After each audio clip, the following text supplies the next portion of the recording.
let's talk about the EMF field. We've spoken about this in the past on Yeah. this show, but I would love for you guys to pick up a piece of equipment and then begin an explanation on the EMF field. Okay, so this EMF meter, this is an antiquated, which means antique piece of analog EMF readings. So these really were used in the field in the early days of ghost hunting. I believe you can't get them now. But yeah, anyway, I mean, so basically this would have given you, and it's believed that between the ranges of 0 and 3, which is what we use in the magnetic field reading. So the Earth has a natural reading between 0 and 1. So anything above the 1 starts to point to a change in the electromagnetic field. So if there's spirit here, a spirit energy or an entity, can you please make the needle rise to 3, which is just here, and just to show us, can you do it now? Can you spike the needle? Can you spike the needle? Is there any energies here? Because I believe... If there's an energy here, then spike the needle to 3. Yeah, spike the needle to 3. Can you please do that now? On the count of 3, 2, 1, now. So there's nothing here. There's nothing. But I'm not saying, see, this is the weird thing with hauntings. Oh, here we go. So this is the weird thing. Obviously, with electrical pieces of equipment, they can interact. As you can see, I'm getting a spike now. But see, if I take that away from, I mean, obviously we're surrounded by lights and so on and so forth. But I mean, yes, effectively that should not spike to 3. If it does, then we're in. If it's 3 milligauss and above, then you're in a place where you shouldn't be, because high levels of EMF, apparently is attributed to cancers and radiation poisoning and so on and so forth, especially with microwaves and so on and so forth. So if you use a microwave, stand well away until it's finished, give it 10 seconds, then go back. Obviously we would use this in the field to first go around. I would do an analog reading before Dean would go and do a digital reading of the digital EMF would be field. a bit easier to... The electric field or magnetic? The magnetic field would be more... Wow. So as you get closer, you can hear it. But if you've done a sweep of the location and you've written down your measurements, if you go later into that room, you should have the same readings. The environment really that shouldn't change. But then if you've getting spikes, responses to your questions up to 4, 5, 6, then there's no real explanation for that. Especially if you've done a reading earlier in the day. Got all your baseline readings. So you're saying that you go into a room, ideally more than once? Yeah. Yeah. Take all your baseline readings, know where all your PowerPoints are. Note it down. Yeah, That'd be the first thing we do down before we get to a location. So make like a little mini map drawing of, your red hotspots, what you call your hotspots. So you know where the EMF fields are high. Right. Stay away from those areas and try to conduct your investigation in an area where there are no electromagnetic fields, any fluctuations, and then conduct your research there. Then see whether or not you get the... But also the human voice plays a role here, where you said that if there's any energy here, please make your presence felt. Yes, of course. I mean, that's just, you're trying to evoke a spirit. I mean, it's just as I would treat you in life as I would treat you in death.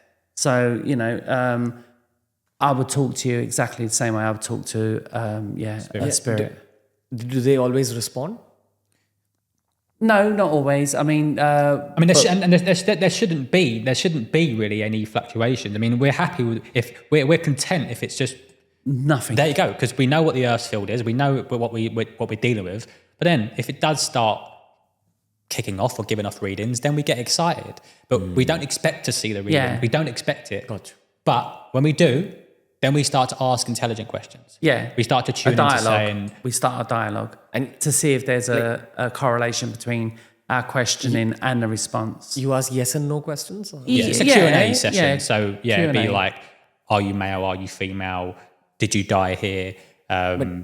If you're male, go to 3. If you're female, go to 4. Yeah, or some EMF meters have just color codes. So it'd be like green would be nothing and red would be a high reading. So we'd say flash to red if you can hear my voice, and it will flash to red. Then we've got contact. And then we'll say, are you male? Flash red. Or it'll stay green. And then we'll say female.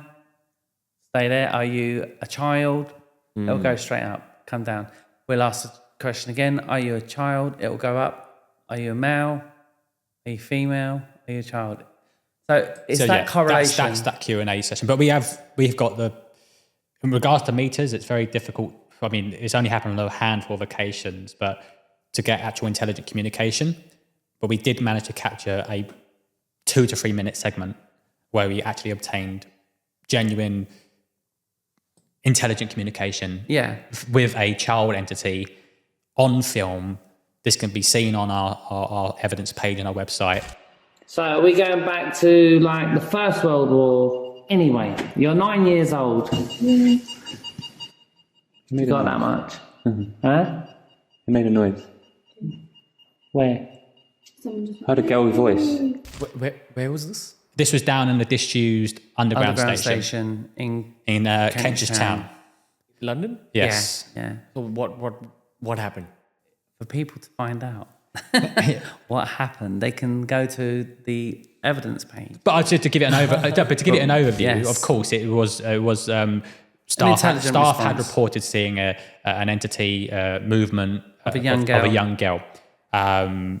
I've heard voices and shadows. And I'll tell you something else, which that event, if you remember, at the end, we said, if you want us out of here, get us out of here. And the place flooded.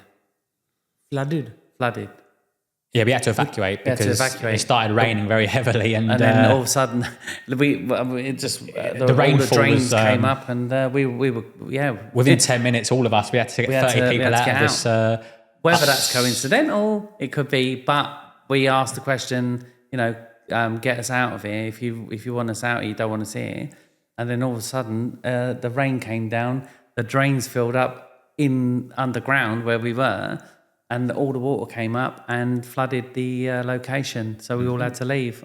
This was the spirit of a child. Yeah, well, who knows? But who knows? But the responses we were getting was from the spirit of a child, and what ties in with that is we actually managed to capture her voice. Yeah. This is what I'm saying about correlation. A, the location you're in. B, does it tie in with the actual haunting and the With what they experience say, of the yes. witnesses? Yes, we tick that box. Did we manage to film it? Yes, we tick that box. Did we get direct communication? Yes, we tick that box. And then we managed to capture It was, an audio of a disembodied voice of a young, child. So we were speaking to a young child, then we actually heard Yeah. the voice of a young child. I never heard it. No. Wait, on a radio? On my phone, Yeah. we recorded it. Only I heard it and another person next to me. I was like, did anyone else hear that? I heard. There's about 8 of us there at present, but only 2 of them heard the voice. You kept the voice recorder on and just put it It was actually filmed, caught on film. So we were filming the caught on film. subject. So the EMF meters were going, so we could see the actual evidence. I was filming that. But then I heard a voice and I said, does anyone else hear that? And the guys next to me said, yeah, I heard sound like a voice. And when he played it back, it's as clear as day. What was the child's voice like? Just normal child? Yeah, just It a normal wasn't- it child's wasn't- voice. it wasn't- I mean, yeah. you're in a room full of adults and you hear a young girl's voice. What did she say? Oh, do we say no? Because see, that's the thing. Well, just say we have to it leave was it on it, hook, it I'm was afraid. it was a response to the question. Look, we could fill video after video after video after video on YouTube and all these different Of any knock or platforms bump or anything like that. of all investigations, but there's no point in that for us.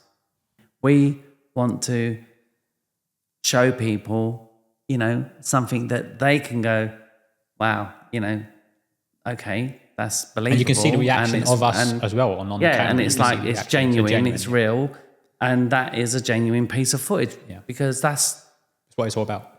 Ultimately, that's what it's about. I mean, yeah. Why did she want you guys out of the? It was used as an air raid shelter during the war, and it dates back to obviously who knows when. But it may not have been her. It may have been another spirit. But no one was ever harmed, or no witnesses were ever like feeling like it was a dark spirit. It was just felt like if that was their way of showing us a sign, then it's their way.